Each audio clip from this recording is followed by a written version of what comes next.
Hello everyone.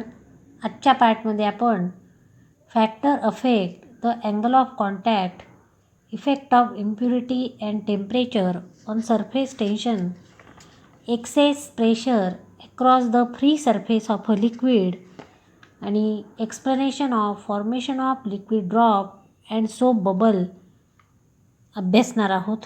पुढचा point आहे factor affecting of the angle of contact. यावर अशा प्रकारे प्रश्न विचारला जाऊ शकतो. Which factor affect the angle of contact, म्हणजेच अँगल ऑफ कॉन्टॅक्टवर परिणाम करणारे घटक कोणते? हा प्रश्न 1 किंवा 2 मार्काला विचारला जाऊ शकतो. आता खालीलप्रमाणे घटक आहेत. पहिला फॅक्टर म्हणजे the nature of the liquid and the solid in contact. Nature of the liquid म्हणजे लिक्विड कोणत्या प्रकारचे आहे आणि सॉलिड सरफेस कोणत्या प्रकारचा आहे त्यावर अँगल ऑफ कॉन्टॅक्ट डिपेंड आहे. For example, pure water with clean glass जर असेल तर अँगल ऑफ कॉन्टॅक्ट म्हणजेच थिटा 0 असतो. Second example, if liquid is kerosene and solid is clean glass then angle of contact is 26 degree, म्हणजे acute angle of contact असतो. Third example, if the liquid is water and solid is paraffin then angle of contact is 107, that means obtuse angle of contact. म्हणजेच पहिला factor जो आहे that is the nature of the liquid and the solid in contact. Solid surface म्हणजे smooth आहे की rough आहे यावर पण अँगल ऑफ कॉन्टॅक्ट डिपेंड आहे. Second factor impurity, means if impurity is present in liquid. जर इम्प्युरिटी लिक्विडमध्ये प्रेझेंट असेल तर तरी देखील हा अँगल ऑफ कॉन्टॅक्टवर परिणाम करू शकतो. For example, if common salt that is added in liquid then the surface tension of the liquid increases, and therefore if the surface tension increase angle of contact also change, and therefore if the impurity is present in liquid then angle of contact is change. Now third factor is temperature, that is increasing temperature. If the temperature of the liquid increase then angle of contact decreases. That means temperature if T is increased then angle of contact theta that is decreases, and therefore here this is the third factor affecting the angle of contact. An angle of contact is constant at a given temperature. म्हणजे given टेम्परेचरला angle of contact काय असतो? Constant असतो. and therefore there are the three factor affecting the angle of contact: nature of liquid and solid in contact, then here second factor is impurity, and third factor is temperature. पुढचा point effect of impurity and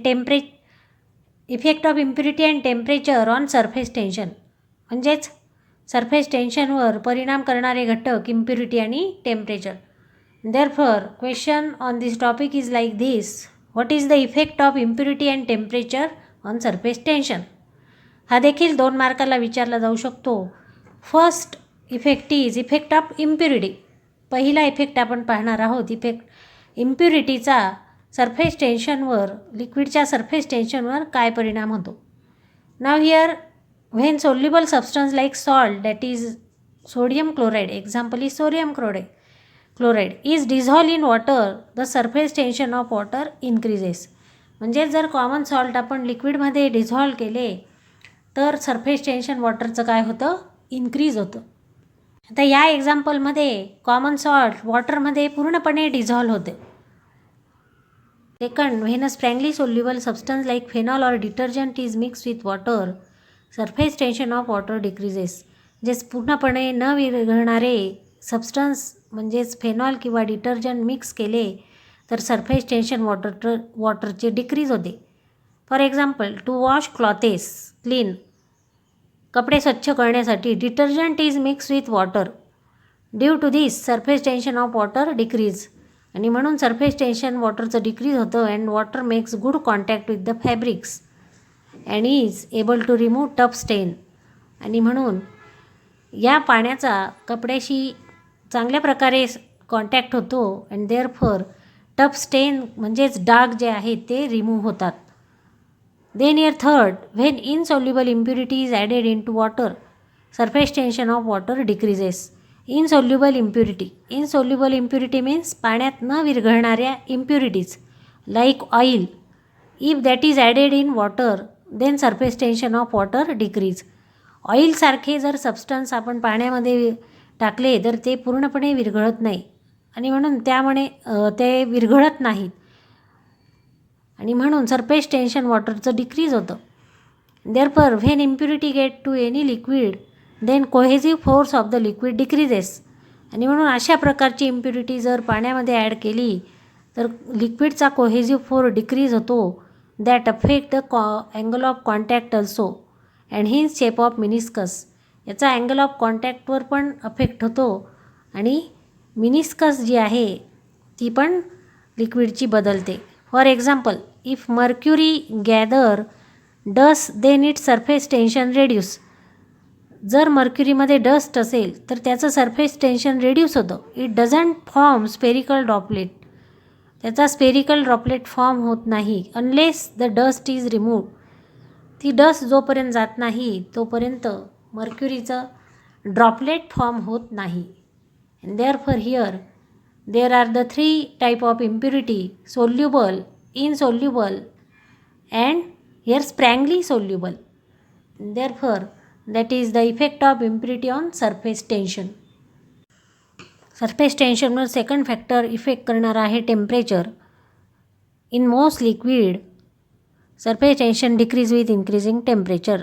जर temperature increase केलं लिक्विडचं तर surface tension decrease होतं. For example, new cotton fabric should be wash in cold water. म्हणजेच नवीन कॉटनचे कपडे कोल्ड वॉटरमध्ये वॉश केले पाहिजेत. In this case water doesn't make good contact with the fabric due to higher surface tension. म्हणजेच पाण्याचा फॅब्रिकशी कॉन्टॅक्ट होत नाही आणि म्हणून the fabric does not lose its colour because of this. Higher surface tension असल्यामुळे पाण्याचा कॉन्टॅक्ट फॅब्रिकशी होत नाही आणि म्हणून फॅब्रिकचा कलर लूज होत नाही. सेकंड आहे hot water is use to remove tough stain on fabric. म्हणजेच कपड्यांवरचे डाग काढण्यासाठी हॉट वॉटरचा वापर केला जातो. कारण if temperature increase surface tension of water decrease. And therefore here that is the hot water is use to remove tough stain on fabric. Third example is surface tension increase with increasing temperature in molten copper. Molten कॉपरमध्ये जर त्याचं temperature increase केलं तर त्याचं surface tension काय होते? Increase होते. Fourth example is at critical temperature surface tension of liquid become 0. एका क्रिटिकल टेम्परेचरला जे आपण टेम्परेचर जर इन्क्रीज केलं तर surface tension of liquid becomes 0. Therefore here त्याचं सरफेस टेन्शन लिक्विडचं जे आहे ते 0 होतं. Therefore there are the 4 example that is effect of temperature on surface tension. पुढचा पॉईंट आपण अभ्यासणार आहोत excess pressure across the free surface of liquid. Now every molecule on a liquid surface experience force due to surface tension. Now this force is tangential to that of the liquid surface at rest. Now the direction of the resultant force of surface tension acting on molecule on the liquid surface depend on the shape of that liquid surface. This force also decide the pressure at a point just below the surface of liquid. And therefore to study that a pressure difference exists across a free liquid surface, we are going to consider that the 3 cases: plane liquid surface, concave liquid surface and convex liquid surface. And for that here we are going to study sign convention, and that are, now consider that the molecule A is just above and the molecule is just below the liquid surface. या तिन्ही केसमध्ये आपण काही sign convention इथे consider करणार आहोत. यामध्ये molecule ए जो आहे हा just above the liquid surface and molecule B just below the liquid surface. And therefore here that the molecule A is in air. Therefore that the force acting on this molecule is Fa. That is the downward force due to the atmospheric pressure. म्हणजेच हा ए molecule एअरमध्ये आहे आणि म्हणून त्यावर atmospheric pressure आहे, म्हणून त्यावर act होणारा फोर्स जो आहे that is Fa. Now here that the level difference between A and B is almost zero. Now the pressure at point A is the atmospheric pressure P. A वर असणारा atmospheric pressure आहे P आणि force आहे Fa. The resultant force due to surface tension acting on this molecule B is Ft. म्हणजेच जो resultant force आहे तो molecule B वर ॲक्ट होणारा फोर्स दॅट इज Ft. आता आपण 3 केसेस कन्सिडर करणार. यामध्ये पहिली केस आपण कन्सिडर करणार plane liquid surface. Plane liquid सरफेसवर प्रेशर डिफरन्स काय असतो हे आपण आधी कन्सिडर करणार. If the free surface of liquid is plane then the force due to surface tension acting on 2 side are equal and opposite and therefore the resultant force is 0. आणि म्हणून याचा resultant force that is the force due to surface tension Ft on the molecule at B is 0 and the pressure difference on the 2 side of a plane surface is 0. आणि म्हणून या A आणि B वरचा pressure same झाल्यामुळे that the pressure difference on the 2 side of a plane surface is 0. Second case आपण convex liquid surface जर असेल तर प्रेशर डिफरन्स काय असतो हे पाहणार आहोत. Here for convex surface the resultant force due to surface tension Ft on the molecule at B is vertically downward. म्हणजेच force due to surface tension B मॉलिक्यूलवर व्हर्टिकली डाऊनवर्ड ॲक्ट होतो. Then Fa is the force due to atmospheric pressure and that is always acting vertically downward. Now both the forces are downward forces and therefore these forces adds up. दोन्ही forces डाऊनवर्डला आहेत आणि म्हणून that is ads up. This develop greater pressure at point B inside the liquid. आणि म्हणून B पॉईंटचं जे pressure आहे ते increase होतं. Therefore inside pressure that means on concave side is greater than the outside pressure on the convex side. म्हणजेच inside pressure concave साईडचं greater आहे, outside प्रेशरपेक्षा ग्रेटर आहे. तिसऱ्या केसमध्ये आपण कॉन्केव लिक्विड सरफेस यात प्रेशर डिफरन्स काय असते ते पाहणार आहोत. Here the concave surface the resultant force due to surface tension Ft on the molecule at B is vertically upward direction. म्हणजेच B वरचा जो फोर्स आहे तो अपवर्ड डायरेक्शनला आहे. Fa that is force due to atmospheric pressure on molecule A acts vertically downward direction. Fa आणि Ft that is acting in the opposite direction and therefore the net downward force responsible for the pressure at B is less than pressure at A. म्हणजेच B वरचा force A वरच्या फोर्सपेक्षा काय आहे, कमी आहे. आणि म्हणून this develop lesser pressure at point B. यामुळे B पॉईंटवरचं प्रेशर कमी होतं. Therefore the pressure on the concave side that means that is the outside is greater than the pressure at inside that is on the convex side. म्हणजेच concave साईडचं pressure म्हणजेच आउटसाईडचं pressure हे इनसाईडच्या प्रेशरपेक्षा कसं आहे, जास्त आहे.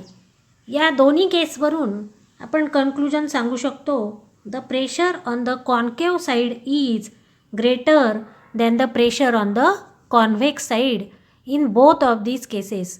म्हणजेच कॉन्केव साईडचं प्रेशर हे कॉन्व्हेक्स साईडपेक्षा कसं असतं, जास्त असतं. पुढचा पॉईंट आहे explanation of formation of liquid drop and bubble. या पॉईंटवर अशा प्रकारे प्रश्न विचारला जाऊ शकतो. Derive an expression of excess pressure inside a liquid drop. Excess pressure म्हणजेच काय, that is the difference between inside pressure and outside pressure. That means Pi minus Po. That is Pi is inside pressure and Po is outside pressure. That is equal to 2T upon R. हे आपल्याला liquid ड्रॉपसाठी show करायचं आहे. किंवा याच्यावर अशा प्रकारे प्रश्न विचारला जाऊ शकतो. Derive an expression for the Laplace law of spherical membrane for liquid drop. म्हणजेच PI minus PO is equal to 2T upon R याला लॅपलास लॉ असं पण म्हणतात. आणि म्हणून लिक्विड ड्रॉपसाठी PI minus PO is equal to 2T upon R. ह्याच्यावर दुसऱ्या प्रकारचा प्रश्न असा पण विचारला जाऊ शकतो. Derive an expression for the Laplace law of a spherical membrane for soap bubble. Soap बबलसाठी एक्सेस प्रेशर काय असतो, म्हणजेच प्रेशर डिफरन्स काय असतो, that is PI minus PO is equal to 40 upon R. हा 40 अपॉन R असतो. आणि म्हणून हे दोन्ही एक्सप्रेशन व्हेरी व्हेरी इम्पॉर्टंट. हे दोन्ही एक्सप्रेशन इम्पॉर्टंट आहे. Therefore here we are going to consider explanation for this soap bubble and liquid drop. पहिल्यांदा आपण लिक्विड ड्रॉपसाठी that is PI minus PO is equal to 2T upon R हे show करणार आहोत. Now if that the effect of gravity and the air resistance are negligible due to surface tension, free liquid drops and soap bubbles are spherical in nature. And therefore here that the inside pressure here will be greater than that of the outside pressure. म्हणजेच जर ग्रॅव्हिटीचा effect किंवा air resistance जर negligible असेल तर soap bubble किंवा drop जे आहे ते स्पेरिकल शेपमध्ये असतात. यामध्ये यांचा इनसाईड प्रेशर हा आउटसाईड प्रेशरपेक्षा जास्त असतो. फॉर एक्झाम्पल, जर आपण फुग्यामध्ये हवा भरली तर फुगा आपल्याला स्ट्रेच मेम्ब्रेनसारखा याप्रमाणे गोलाकार शेपमध्ये तो फुगतो. म्हणजेच आणि आपण ह्याला जर टाचणी टोचली तर भरकन त्याच्यामधनं हवा काय होते, निघून जाते. म्हणजेच यामध्ये इनसाईड प्रेशर हा आउटसाईड प्रेशरपेक्षा कसा असतो, जास्त असतो. आणि सेम हेच मेकॅनिझम स्पेरिकल ड्रॉपमध्ये, लिक्विड ड्रॉप आणि सोप बबलमध्ये असते. म्हणजेच इनसाईड प्रेशर हा आउटसाईड प्रेशरपेक्षा कसा असतो, जास्त असतो. Therefore here for this we are going to consider that the sign convention. आणि म्हणून याच्यासाठी आपण आता साइन कन्व्हेन्शन कन्सिडर करणार. PI be the pressure inside the drop, PO be the pressure outside the drop. PI हा inside pressure आहे आणि PO outside pressure आहे. आणि म्हणून inside pressure is greater than outside pressure. Therefore excess pressure inside the drop is PI minus PO. आणि म्हणून हा excess pressure जो आहे that is PI minus PO. Now consider R be the radius of the liquid drop, small r that is the radius of liquid drop. Therefore the initial surface area. आणि म्हणून याचा surface area काय झाला, 4πr². That is the area of sphere. Area of sphere माहिती आपल्याला 4πr². Therefore A1 is equal to 4πr². Now consider that the radius of the drop increase from R to delta R. आणि म्हणून R to R plus delta R. म्हणजेच delta Rने ती spherical ड्रॉपची radius increase केली तर त्याची radius काय होईल, R plus delta R. Where delta R is very small. And therefore here the surface area A2. आता इथे आपण डेल्टा Rने radius of the drop increase केला म्हणून त्याचा surface area A2 that is equal to 4π into R plus delta R bracket square. म्हणजेच delta Rने increase केली म्हणून R plus delta R bracket square. आता ह्याचा स्क्वेअर आपण करून घेणार. Therefore A2 is equal to 4π हा आउटसाईड ऑफ द ब्रॅकेट तसाच ठेवायचा. R plus delta R bracket square फॉर्म्युल्याने एक्सपांड करून घ्यायचा. R² plus 2R into delta R plus delta R square. Now multiply by 4π.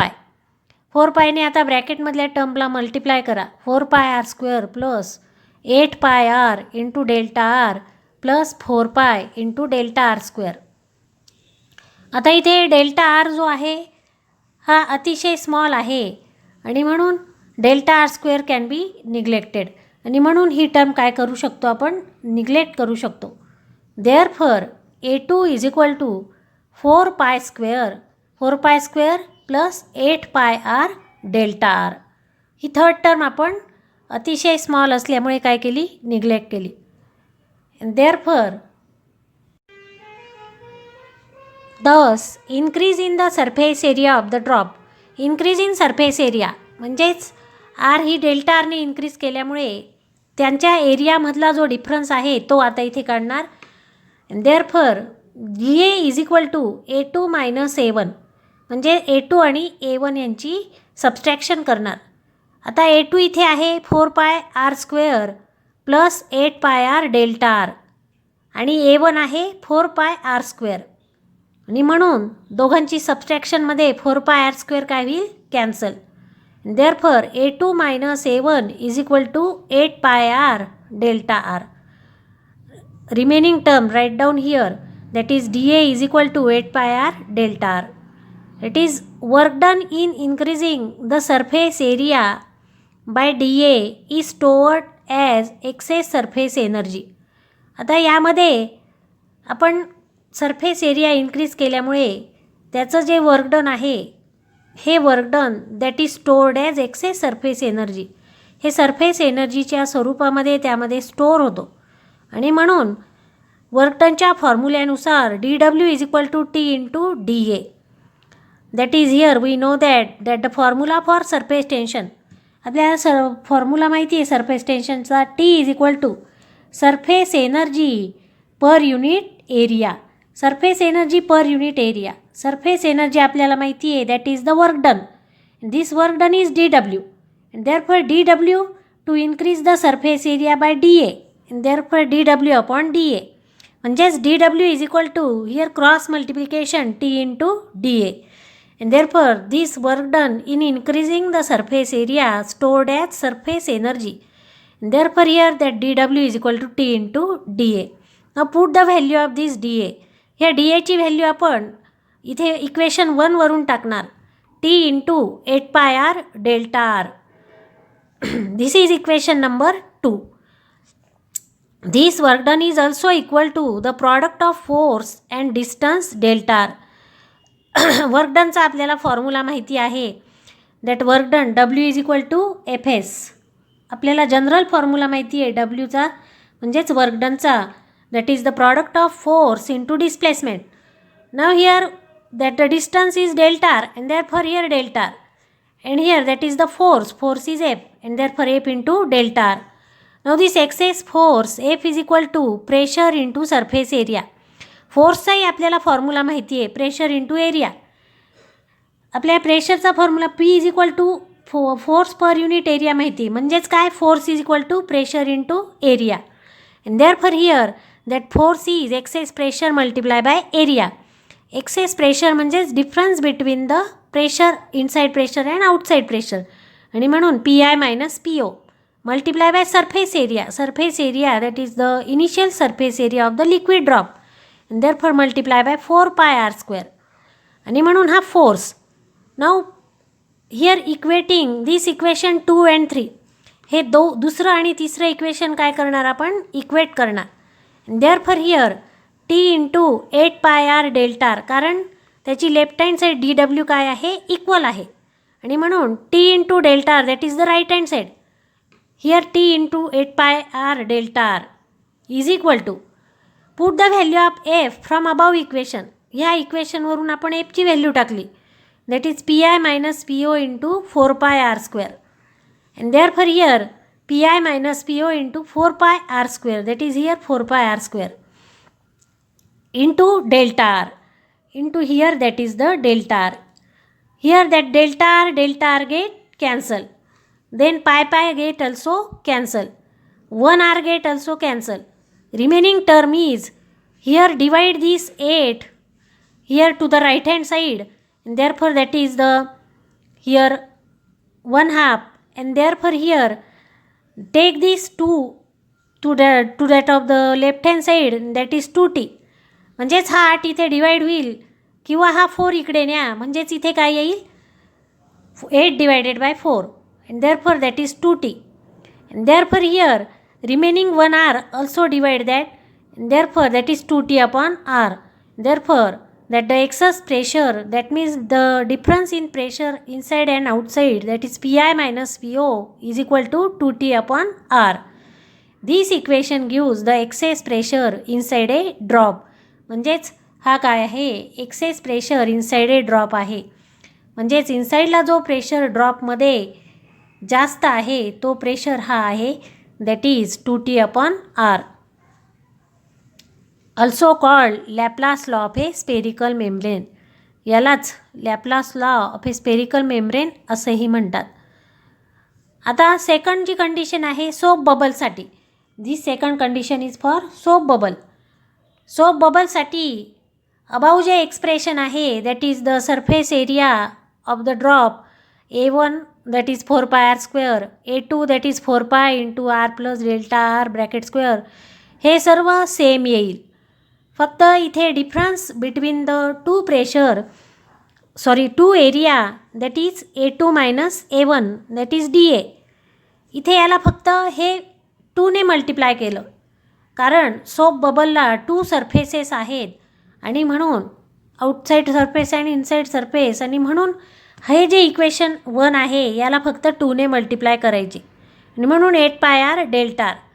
बाकी अबाऊ एक्सप्लेनेशन जे liquid ड्रॉपचं लिहिलं त्याप्रमाणेच सोप बबलचं सुद्धा येईल. फक्त इक्वेशन 1 जे आहे A2 minus A1 that is here multiply by 2. आता इथे पुन्हा तीच step, work done by the excess pressure. म्हणजेच एक्सेस प्रेशर जे आहे वर्क डनसाठी that is DW is equal to वर आपण जे केलं त्याच स्टेप येतील इथे, Pi minus Po into 4 pi r square into delta R that is equal to here T into 16 pi r delta R. म्हणजेच इथे आपण हा DA जो काढलेला आहे 2 into 8, put this value in this equation number 2. म्हणजेच इक्वेशन 2मध्ये ह्या DAची value टाकली 16 pi r delta R. And again equate that to equation 2 and equation number 3. Equation 2 आणि इक्वेशन 3 या लिक्विड ड्रॉपप्रमाणेच आपण कंपेअर केलं तर आपल्याला एक्सप्रेशन काय मिळतं, 4T upon R. Therefore that is the excess pressure inside a soap bubble. आणि म्हणून सोप बबलसाठी हा एक्सेस प्रेशर जो आहे that is 4T upon R. And therefore here that is the Laplace law of a spherical membrane for soap bubble. हा soap बबलसाठी हा formula येईल 4T upon R आणि Pi minus Po that is 2T upon R that is for a liquid drop.